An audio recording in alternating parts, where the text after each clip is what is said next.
বাংলা।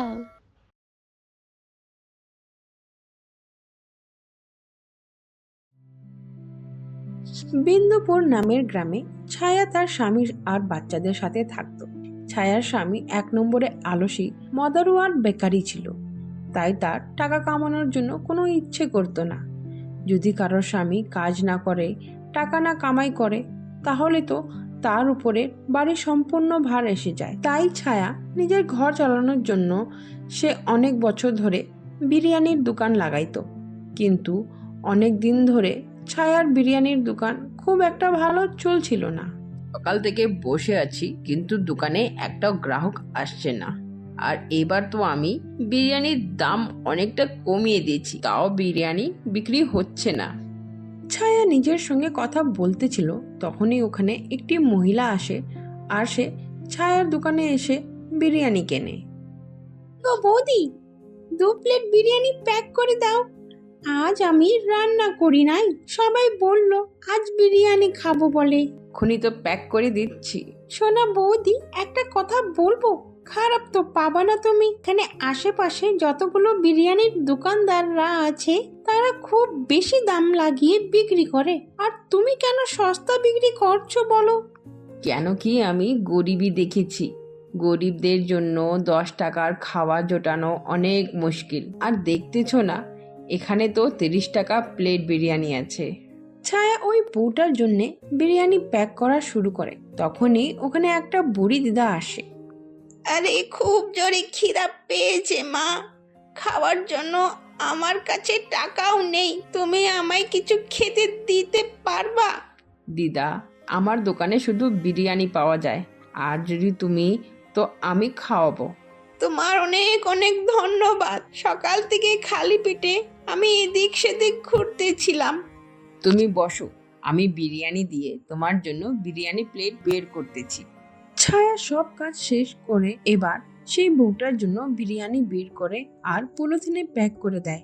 এবার বুড়ি দিদার জন্য বিরিয়ানি বের করে, কেন কি সেই দিদার খুব খিদে পেয়েছিল। বিরিয়ানি দেওয়ার পর সেই বুড়ি দিদা ফটাফট খাওয়া শুরু করে। ঠাকুর তোমায় খুব ভালো করুক মা, তুমি আজ একটা গরিব আর বুড়িকে খাওয়াইছো। এক সময় এমন ছিল, আমারও কাছে খাওয়ার কিচ্ছু ছিল না। আমার পরিবার অনেক দিন পর্যন্ত খিদায় ছিল। আর গরিবদের কাছে টাকা না থাকলে খিদে কি জিনিস আমি ভালো মতন জানি। ঠাকুর তোমায় খুব বড় লোক করুন, অনেক টাকা দে, তুমি আমার মতো গরিব আর অসহায়দের সাহায্য কইরো। এবার সেই বুড়ি দিদা যেতেছিল, কিন্তু কিছু দূর গিয়ে আবার ফিরে আসে আর সে তখনই ছায়াকে বলা শুরু করে। সত্যি বলছি, তুমি খুব ভালো, আমি কিছু দিতে চাই তোমায়। আর বলে দিলাম, এই জিনিসটা কিন্তু সাধারণ না। আরে না না দিদা, তোমায় খাওয়ানোর বদলে আমার এগুলো কিচ্ছু দরকার নেই। আমার তো শুধু আজকের খাওয়ার বন্দোবস্ত হলেই হয়ে গেল। আমি তো শুধু এতটুক কামাই করতে চাই, আর তার চেয়ে বেশি আমার কোনো লোভ নেই। পাগলি, আমি খাওয়ার বদলে দিচ্ছি না, বুঝলে? আমি তো খুশি হয়ে তোমায় একটা মুরগি উপহারে দিচ্ছি। দিদা একটু কথা বলে নিজের কাঁধে রাখা ব্যাগ থেকে একটি জিন্দা মুরগি বের করে। তারপর সে ছায়ার হাতে দেয় আর বলে, যেমন আমি বলেছিলাম কি, কোনো সাধারণ মুরগি না। তুমি শুধু এক কাজ করবে, এটার মাথা তুমি নিজের কাছে রাখবে আর এটার গলার নিচের দিক দিয়ে জিনিসটা দিয়ে বিরিয়ানি বানায় নিবা। আর হ্যাঁ শুনো, এই মুরগিটা আগের মতো যেমন কে সেমন জিন্দা হয়ে যাবে। আর হ্যাঁ, ভালো মতো মনে থাকে যেন তার গলার উপর, মানে মাথাটা কোনোদিন কিছুতে ব্যবহার করবে না, বুঝলে? এসব কিভাবে হতে পারে? আরে দিদা, আমার কথা তো শুনিয়ে যাও। ছায়াকে মুরগি দিয়ে ওখান থেকে চলে যায়। আর ছায়া সেই মুরগিটাকে একটি বড় বাসনে ভালো মতো ঢেকে রেখে দেয়। অনেকক্ষণ পর্যন্ত বিরিয়ানি বিক্রি করে সে মুরগিকে বাড়িতে নিয়ে যায়। আর আগামী সকাল বুড়ি দিদার কথা ভেবে সেই মুরগির গলা কেটে দেয়। মুরগির গলা আর শরীর আলাদা হয়ে যায়। তখনই হঠাৎ আবার মুরগির শরীর ফেরত আসে। আর এইসব দেখে ছায়া অবাক হয়ে যায়। এই মুরগি তো এখন জিন্দা, মানে যতবার কাটলেও আগের মতন যেমন কি সেমন থাকবে। আরে বাহ, ভালোই হয়েছে। এবার জিন্দা মুরগির বিরিয়ানি লোকদের খাইতে ভালো লাগবে। এভাবে 2-4 বার মুরগি কেটে অনেকগুলো মাংস একেবারে বের করব। ছায়া এইবার অনেকগুলো মাংস কেটে একটি বাসনে ভরে নিয়ে যায়। এবার সে দোকানে নিয়ে যায় আর সেই মাংস দিয়ে গরম গরম বিরিয়ানি রান্না করে। মুরগি দিয়ে বিরিয়ানি খুব ভালো হয়।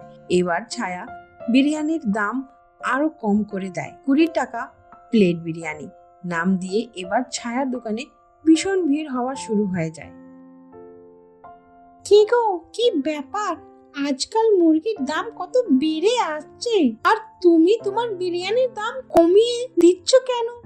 আরে বৌদি, কি আর করব বলো, গরিবদের কথা ভেবে আমি 10 টাকা পার প্লেট কমিয়ে দিয়েছি। এইবার লোকজন পেট ভরে খেতে পারবে আর আমার কাজও ভালো মতন চলবে।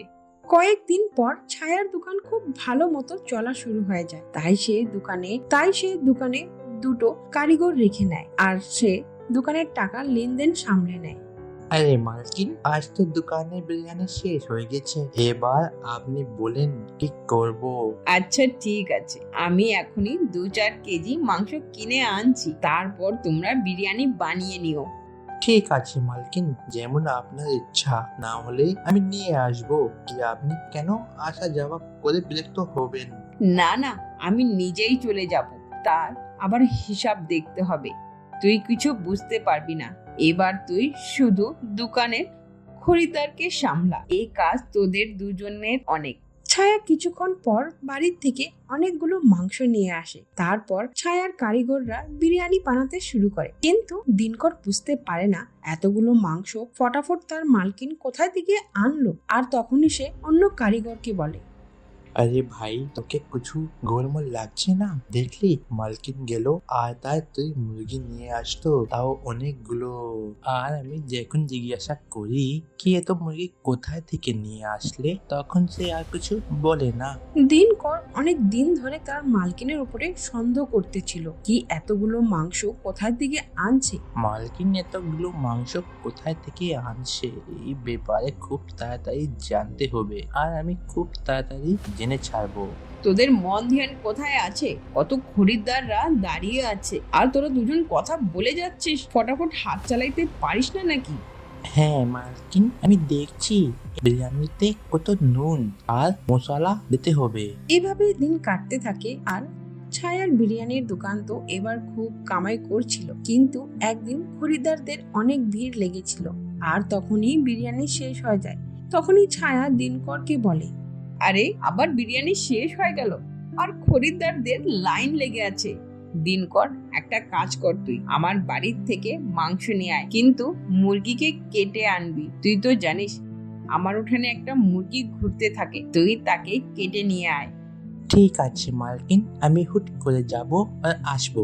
আর হ্যাঁ, তাড়াতাড়ি আনিস। কারোর সঙ্গে দেখা হলে তার সঙ্গে গপ্পাইতে থাকিস না। আরে না না মালকিন, আমি যাব আর দেখতে দেখতে এসে পড়বো। শুধু একবার মুরগিটা হাতে উঠালে কাজ শেষ, তারপর সে লাফাবে না। এবার দিনকর নিজের মালকিনের বাড়িতে যায় আর মালকিনের বাড়ির উঠানে ঘোরা মুরগিটাকে কেটে নিয়ে আসে। তারপর সেই মুরগির বিরিয়ানি বানিয়ে দেয়। কিন্তু যখন ছায়া নিজের বাড়ি ফিরে আর সে পুরো বাড়িতে মুরগিকে খোঁজা শুরু করে, কিন্তু সে মুরগিকে আর খুঁজে পায় না। তখনই হঠাৎ তার কোয়া কথাগুলো মনে পড়ে আর বিরিয়ানিতে মুরগির মাথা মনে পড়ে। মানে আমি সেই মুরগিটাকে আমার আলস্যের জন্য হারিয়ে দিয়েছি। আমি ওই শয়তান কর্মচারীদের থেকে বিরক্ত হয়ে গেছি, বাঁচা মুশকিল হয়ে গেছে। আমি তো তাদের বলিও নেই কি সে মুরগির মাথাটা আনিস না। সে তো এখন পর্যন্ত কারো পেটে চলে গিয়েছে মনে হয়। এসব আমার আলস আর কাজ না করার জন্য হয়েছে। তাই আজ আমি আমার জিন্দা মুরগির বিরিয়ানির দোকানটা হারিয়ে ফেলেছি। এবার আমায় মুরগি কিনতে হবে আর আমি সস্তা বিরিয়ানি বিক্রি করতে পারবো না। ছায়া নিজের আলস আর কাজ না করার ব্যবহারে নিজের দোকান হারিয়ে দেয়। কেন কি সস্তা বিরিয়ানি আর দামি মুরগির মাংস কিনতে পারছিল না। আর জাদুর মুরগি হওয়ার জন্য সে নিজের বিরিয়ানির দাম কমিয়ে দিয়েছিল আর সে খুব আরামে খায়, শুয়ে থাকতো আর কাজও করতো না। তাই আজ তার এই অবস্থা হয়ে গেছিল। আর সে খুব চুরি করেছিল, তাই আজ তার এই অবস্থা হয়ে গেছে। আর সে খুবই পস্তাইতে ছিল। এবার আমি আমার পরিবারের পেট কিভাবে ভরবো আর আমি কিভাবে আমার সংসারটা চালাবো? এবার তো আমায় অন্য কাজ খুঁজতেই হবে। যদি আপনাদের আমাদের গল্প ভালো লাগে থাকে তাহলে লাইক, শেয়ার আর সাবস্ক্রাইব করে দিন। আর হ্যাঁ, বেল আইকন প্রেস করতে ভুলবেন না।